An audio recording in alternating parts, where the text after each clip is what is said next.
판 좀 치우고 합시다. 4월 모의고사 같은 경우는 문법에서 오답률이 높았던 게 없었어서 특별하게 볼 건 없을 것 같아요. 아마 38번이었나? 문장 성분 물어보는 문제? 그게 이제 오답률 43%였고요. 그거 말고 나머지들은 다 특별한 게 없어서 딱히 같이 볼 만한 건 없을 것 같고요.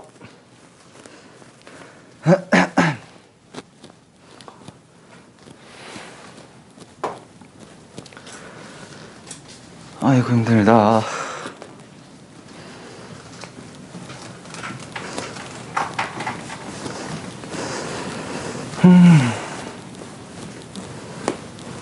자, 우리 지난주에 이제 파생 접사랑 전성 어미 구분까지 봤던 것 같아요.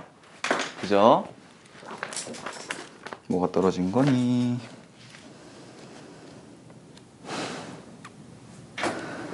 자, 일단 페이지로 따지면은 우리 17쪽이고요. 왜냐면 동사에서 볼 게 많은데 좀 수특이 책이 허접하죠. 자, 그래서 일단은 지금 볼 거는 다 거긴 없는 내용이에요. 활용을 이렇게 쓰면 안 되겠다.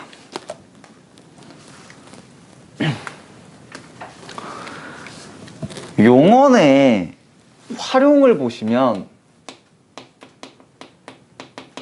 이 용언의 활용은 이제 불규칙 활용과 규칙 활용과 불규칙 활용으로 구분을 할 수가 있거든요. 근데 얘를 공부하는 방법도 두 가지예요. 첫 번째는 그냥 조건 싹 암기하실 수도 있어요. 어간에 뭐가 어 만나면 어떻게 되고 어간에 르가 뭐 만나면 어떻게 되고. 근데 그렇게까지 외우려고 그러면 너무 외울 게 많아. 사실 이 불규칙 활용은요, 여러분들이 원형을 알고 비교하시면 이건 직관적으로 다 접근이 되거든요.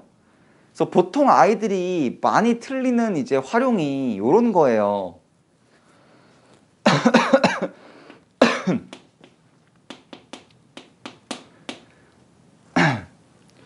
이제 푸르러와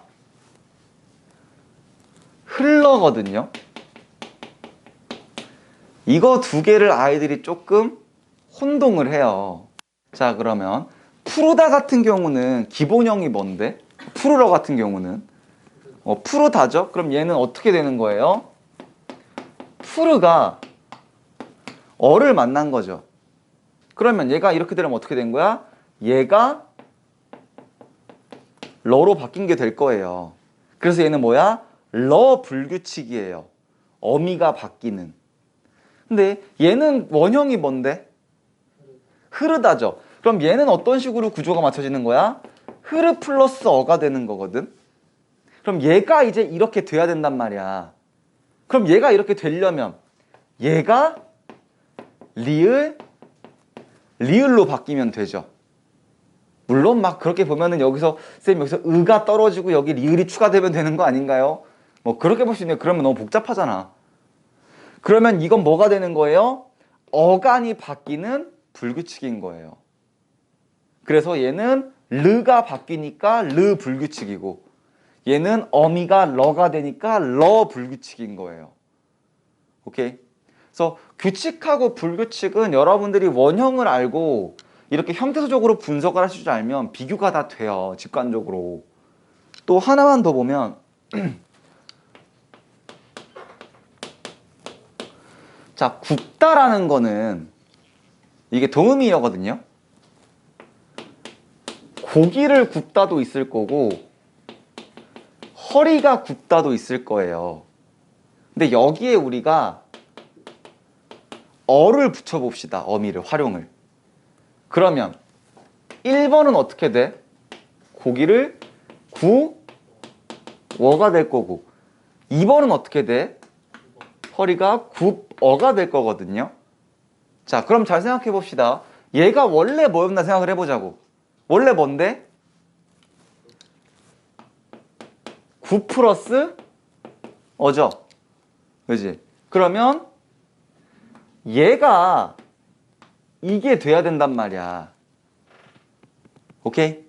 그러면 워 같은 경우는 우리가 어떻게 쪼갤 수 있니? 그쵸? 반모음 우에 어죠. 우어, 우어, 우우. 물론 우리가 아직 의문을 안 했어요. 그죠? 의문할 때 또 반모음 얘기할 거예요. 그러면 결국 이건 뭐가 일어난 거야? 비읍이 반모음으로 바뀌었다라는 거죠. 이게 비읍 불규칙이거든요. 오케이?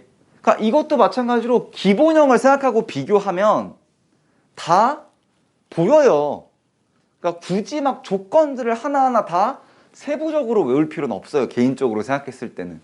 물론 내신에서는 외우셔야 됩니다. 내신은 워낙에 그런 거 좀 디테일하게 물어봐서. 근데 수능에서는 애초에 뭐 불규칙 활용 같은 경우는 조건을 보기로 주는 경우도 훨씬 많고요. 그래서 이렇게 접근하시면 되겠네요. 됐니? 물론 중세국어로 들어가면 사실 고기를 굽다에서의 굽은 원래 이거긴 했어요. 순경은 비읍이어가지고. 근데 저 순경은 비읍이 나중에 반모음으로 바뀌는 거거든요. 그래서 그거는 뭐 나중에 중세국어 할 때 얘기하고. 됐니? 자, 그리고 두 번째는요.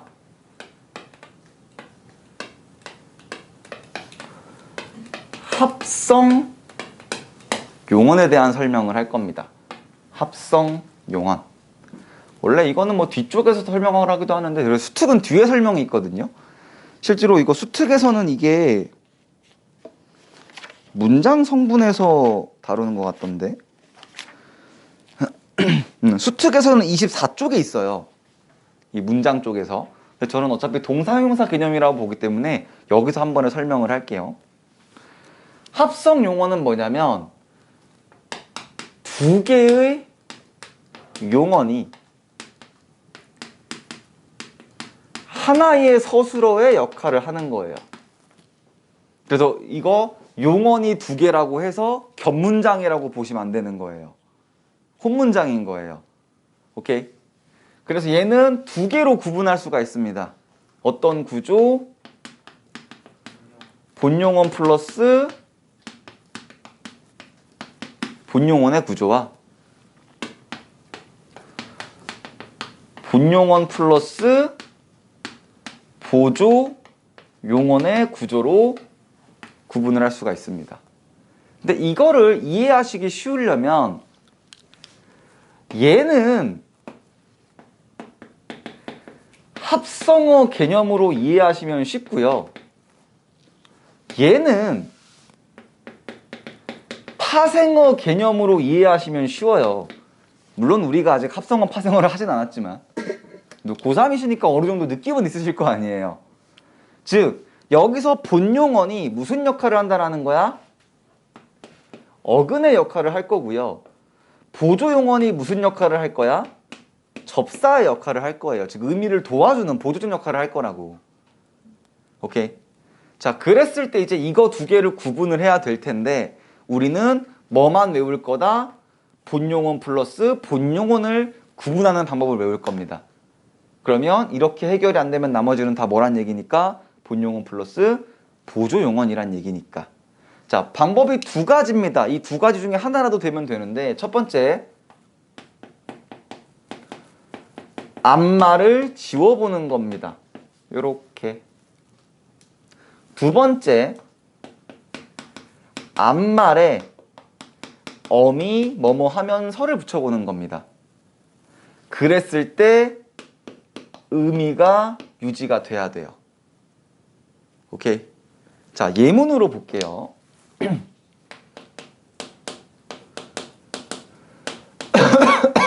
자, 피자를 먹어보다를 보시면 자, 똑같이 이거 띄어쓰기인데 안 띄었네. 피자를 보다 의미 달라졌죠. 그죠? 또 피자를 먹어서 보다. 여러분들이 대학을 가시면 많이 보게 될 거거든요. 이제 대학 가시면은 분명히 난 먹은 친구들이어서 다시 볼 일이 없을 줄 알았는데 그냥 눈 떠보면은 이렇게 같이 보고 있어요. 졸업생들 좀 놀러 오면 요즘은 다 대면 수업하고 MT 가고 한다고 하더라고요. 그래서 여러분들이 대학을 가시면 먹었다가 다시 보겠죠. 그죠? 근데 그거 해석하는 거 아니죠. 그러니까 얘 뭐란 얘기예요? 본용언 플러스 보조용언이란 얘기죠. 오케이? 자, 다른 거 하나 볼게요. 사과를 깎아 먹다. 그러면 사과를 먹다. 음이 그대로죠. 사과를 깎아서 먹다. 음이 되죠. 그러니까 이건 뭐예요? 본용언 플러스 본용언의 구조인 거죠. 오케이. 자, 그런데 역시 시험 문제를 또 뭘 물어볼 거냐면 자, 본용언 플러스 본용언은 각각이 독립적인 의미를 가지고 있기 때문에 얘는 반드시 띄었습니다. 그런데 본용언 플러스 보조용언은 뭐라고 써 있냐면 한글 맞춤법에 띄었음을 원칙으로 하나 붙였음을 허용함이라고 얘기를 해요. 개판이죠. 그럼 오케이. 붙였으든 띄었으든 내 맘대로. 그러니까 방금 제가 이거 뭐고보다를 붙였어도 말이 되는 거죠. 그럼 여기서 끝나면 좋을 텐데 이 새끼들이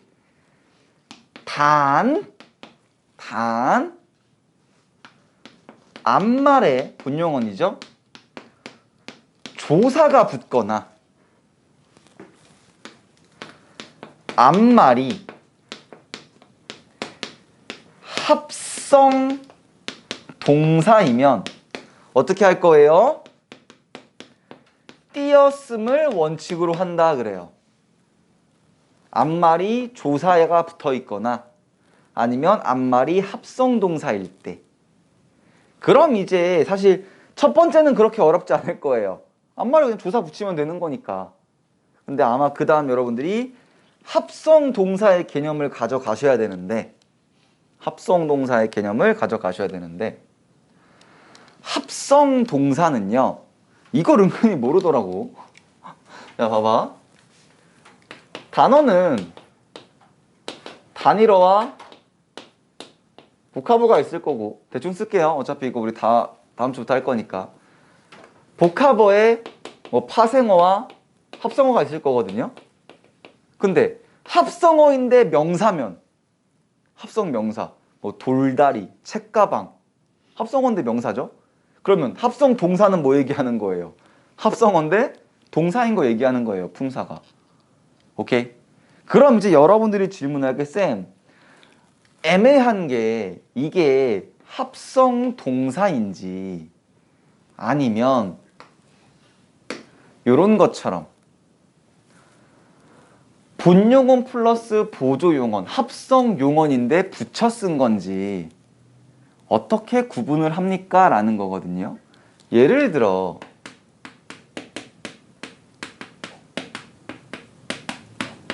덤벼들다라는 건 붙여야 될까 띄어야 될까? 얘는 붙여야 돼요. 왜? 이거 합성 동사거든요. 한 단어예요. 요게 이제 헷갈릴 수 있는 거거든. 그래서 덤벼들어 보아라를 보면 이 덤벼들어 보아라는 무조건 띄어야 된다는 거예요. 앞말이 합성 동사니까. 오케이? 자, 그랬을 때 그럼 합성 동사를 어떻게 구분할 거냐라는 거야. 합성 용언하고 구분은 못 합니다. 어떻게 하셔야 돼요? 사전 찾아보셔야 돼요. 왜? 합성 용어는 사전에 있겠니 없겠니? 없어요. 단어 플러스 단어기 때문에. 근데 합성 동사는 사전에 있겠어 없겠어? 있겠지. 그래서 이 부분은 어떤 문제랑도 같이 많이 연결해서 나와요? 사전 문제랑도 같이 연결이 돼서 많이 나와요. 사전에 있으면 합성 동사니까. 오케이? 물론 사전 문제가 안 나온 지 좀 됐죠. 사전 문제 안 나온 지 몇 년 됐는데 언제 다시 나올까는 모르겠네요. 오케이. 그래서 합성 용언의 개념, 문제 포인트들 이 정도 잡아 두시고요. 뭐 쓰시는 동안 저는 왼쪽 좀 지워 놓을게요.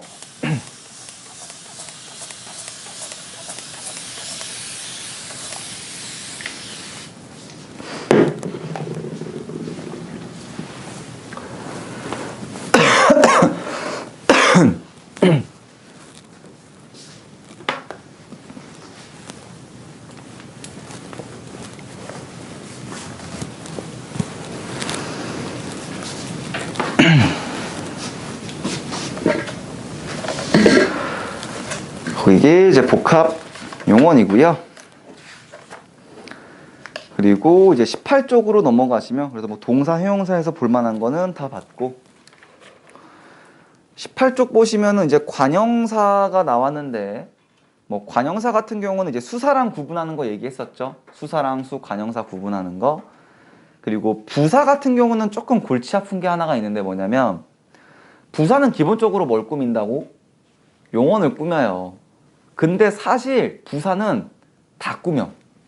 문장 전체를 꾸밀 수도 있고, 부사가 부사를 꾸밀 수도 있고, 심지어 체언을 꾸미는 부사도 있어요. 그래서 그런 친구들을 특별하게 체언을 수식하는 부사, 그래서 체언 수식 부사라고 하거든요. 그래서 보통 오직, 바로, 뭐 다만, 뭐 이 정도 얘기하는데, 그래서 그런 것들은 수능에서 조금 비중 있게 다루기에는 너무 좀 암기 스타일이니까 그냥 체언을 꾸미는 부사도 있다, 요 정도까지만. 오케이? 그래서 혹시나 문제 푸실 때 부사인데 아무리 봐도 지금 체언을 꾸민다, 그러면 그건 이건 체언 수식 부사구나 라고 생각하시고 넘어가시면 됩니다. 그리고 관계어는 이제 조사인데, 조사 같은 경우는 일단 격조사는 단어의 문장 성분을 만들어주는 조사거든요. 그래서 예를 들어 상현이 밥 먹었다, 얘는 그냥 단어의 나열이죠. 상현이에 가가 붙어서 주격 조사가 되는 거고, 밥에 을이 붙어서 목적어가 되는 거죠. 그래서 주 격조사는 주어를 만들어주는 조사. 다만 실수하시면 안 되는 거 이와 가예요. 은느는 보조사입니다. 물론 뭐 깨서도 있을 수 있죠. 뭐 상현이 깨서 밥을 먹었다 이런 식으로. 또 목적 격조사는 을과 르이죠. 다만 여기서 조금 주의하셔야 되는 게 뭐냐면, 이 격조사랑 밑에 나오는 보조사가 헷갈릴 수가 있어요. 격조사와 보조사가. 근데 아이들이 그래서 이 보조사는 격조사의 위치에 대신 들어갈 수 있거든. 근데 보조사가 들어간다고 해서 문장 성분이 바뀌는 건 아니에요. 그래서 아이들이 문장 성분 중에 제일 찾기 쉬운 건 사실은 목적어거든. 을을 있으면 목적어니까. 근데 아이들이 을이 없고 보조사가 있다고 해서 목적어를 못 찾는 경우가 좀 있어요. 그래서 그런 거 조금 주의하셨으면 좋겠고요. 자, 마지막 여기까지 볼 건데, 뒤에 품사 구분도 해야 되는구나. 이제 접속 조사가 나오는데 얘도 이제 품사 통용 문제거든요. 이 접속 조사라는 친구랑 플러스가 아니죠. 부사 격조사라는 친구랑 구분을 좀 해야 될 거예요. 근데 이거의 구분은 이 두 친구의 정의를 알고 가셔야 되거든요. 접속 조사는 정의가 뭐예요? 역할이 뭐야? 절과 절을 이어주는 조사예요. 즉 얘는 문장을 쪼갤 수가 있는 거예요. 겹문장인 거예요. 절이 두 개니까. 물론 절과 문장에 대한 성분은 문장 때 다시 할 겁니다. 문법이 항상 이래요. 근데 부사 격조사는 뭐야? 체언을 부사어로 만들어주는 조사거든요. 그러니까 얘는 여전히 혼문장이에요. 이해가니? 자, 그럼 어떤 일이 벌어지냐면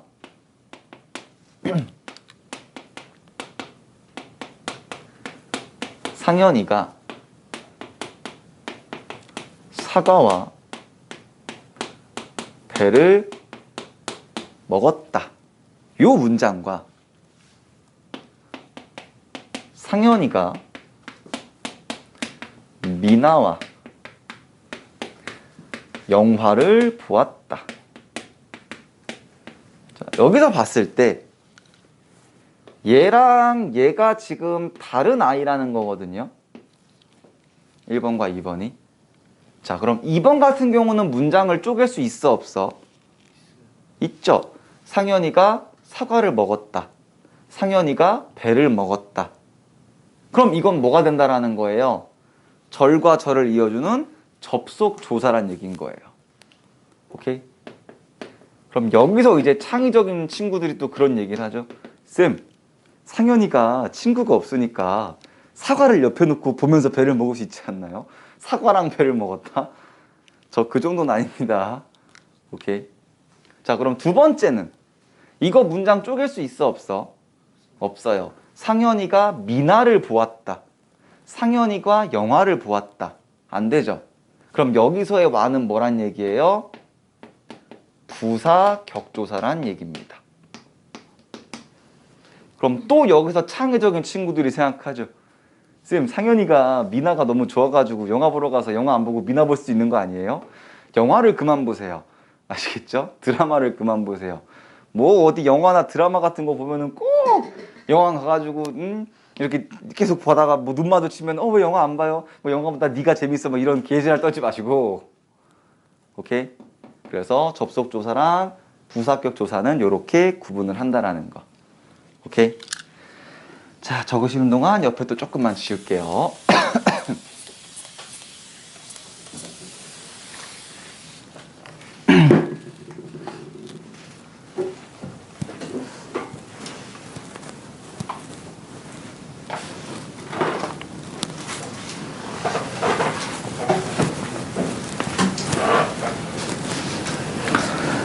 자, 마지막으로 뭐를 볼 거냐면요.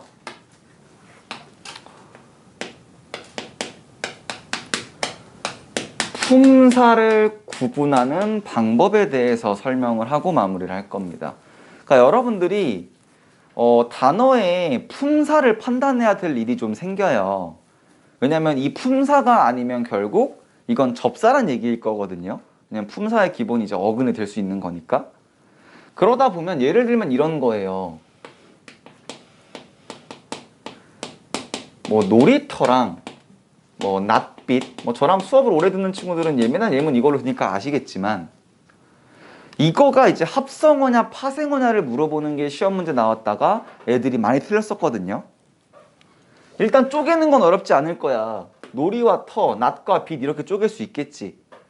그럼 놀이나 빛도 어렵진 않을 거예요. 그럼 결국 터와 낯이 어근이냐 접사냐의 구분으로 이게 합성어냐 파생어냐가 잡힐 거거든. 자, 그러니까 얘가 품사면 어근일 거고 아니면 접사일 거예요. 그랬을 때 이 품사를 구분하는 방법은 첫 번째, 일단 서술어가 되는지 먼저 확인을 해보세요. 서술어가 되면 얘는 동사 아니면 형용사일 거니까.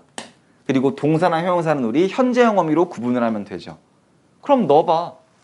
우리 터? 내일 터? 안 되네. 그죠? 또 우리 낫? 내일 낫? 안 되네. 그럼 이건 일단 동사 형용사는 아니란 얘기입니다. 두 번째. 그 다음엔 뒤에 조사를 붙여보는 겁니다. 다만 여기서부터 이제 여러분들의 어휘력이 좀 필요한 건데 조사를 붙였을 때 얘네들은 되면 명사, 대명사, 수사 중에 하나죠. 다만 수사는 숫자니까 헷갈리지는 않으실 겁니다. 그죠? 뭐 대명사도 그렇게 헷갈리진 않을 거고 보통 명사냐 의존명사냐를 많이 고민하시겠죠. 그러면 터 같은 경우는 뭐가 되니 조사? 터가 좋지 않다. 터를 잡다. 아, 그럼 터는 뭐구나? 명사구나. 또 낯 같은 경우는 낯을 가리다. 낯이 어둡다. 그러면 낯도 명사구나. 그럼 얘네 둘은 합성어구나. 이렇게 보실 수 있다는 거예요. 자, 그럼 여기까지가 아니네. 그러면 결국 남은 거는 우리가 관형사 아니면 부사 남을 거거든. 뭐 감탄사를 모르시진 않을 거잖아요. 조사나.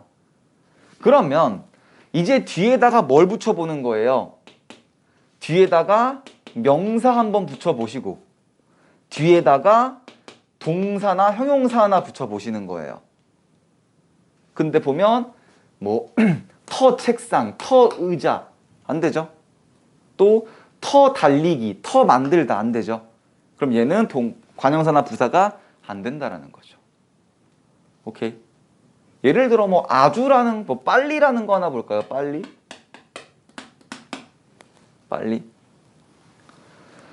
똑같아요. 우리 빨리, 내일 빨리 안 되네. 서술어. 빨리는, 빨리 가, 빨리 이 안 되네. 그러면 빨리 책상, 빨리 의자 안 되네. 빨리 달리다, 빨리 먹다 되네. 그럼 빨리는 뭐란 얘기예요? 부사란 얘기죠. 또 새라는 걸 봅시다. 새. 뉴예요, 뉴. 버드 말고. 우리 새, 내일 새. 안 되네. 새는, 새이, 새가. 이거 버드가 아니니까 안 되죠. 그러면 새 책상, 새 의자, 새 엄마, 어이구. 되죠? 그러면 뭐란 얘기예요? 관형사. 오케이? 그러니까 어지간한 품사들이 요 순서대로 가면 하나 걸려요. 근데 만약에 여기 걸리는 게 없다. 그럼 뭐란 얘기예요? 접사란 얘기죠. 예를 들어 뭐 개떡 봅시다. 개떡. 쪼개지죠. 물론 당연히 이게 도구가 아니라는 건 알죠. 그죠? 그러면 여기 지금 들어가는 게 있어 없어? 없어요. 그러니까 저건 접사인 거예요. 아니면 치솟다 같은 경우. 치솟다죠. 그럼 치, 우리 치, 내일 치, 치는 치, 치가, 치채상, 치의자, 치달리다. 이건 치고 달리기죠. 안 되죠. 그럼 저건 뭐란 얘기예요? 접사란 얘기예요. 근데 궁금한 게 생겼어요. 네. 약간 그러니까 어떤 품사를 구분할 때 네. 한번에서 관형사 만약 그게 관형사라면 뒤에 명사가 올 수 있는 거잖아요. 그렇죠. 만약에 맨이 있어요. 근데 맨 뒤에 정씨는 명사잖아요. 이건 한 단어예요. 이거 띄었을 거야? 그러면 맨 그러네. 네. 한 단어라 그래요. 그리고 만약에 이게 관형사면 보통 이제 접사는 모든 거에 붙지 않기 때문에 맨 뒤에 붙을 수 있는 게 좀 한정적일 거예요. 아무 명사나 다 이렇게 붙지는 않을 거야. 오케이? 그러니까 이게 띄어쓰기가 돼 있다. 그러면 이게 뭐 관형어든 관형사가 될 수 있겠지만 애초에 맨정신은 한 단어잖아. 그래서 그렇게 볼 수는 없겠네요. 됐니? 네. 그래서 품사 구분하는 거 이런 것도 마찬가지예요. 당연히 그냥 원리만 아시는 게 아니라 여러분들이 많이 해보셔야 이게 익숙해지거든요. 그러니까 문법은 진짜 경험이 중요한 거기 때문에 경험치가 많이 해볼 수 있도록 합시다. 됐니? 그래서 오늘 여기까지 하고요. 다음 주에는 형태소 들어가도록 하겠습니다. 수고하셨습니다. 으아.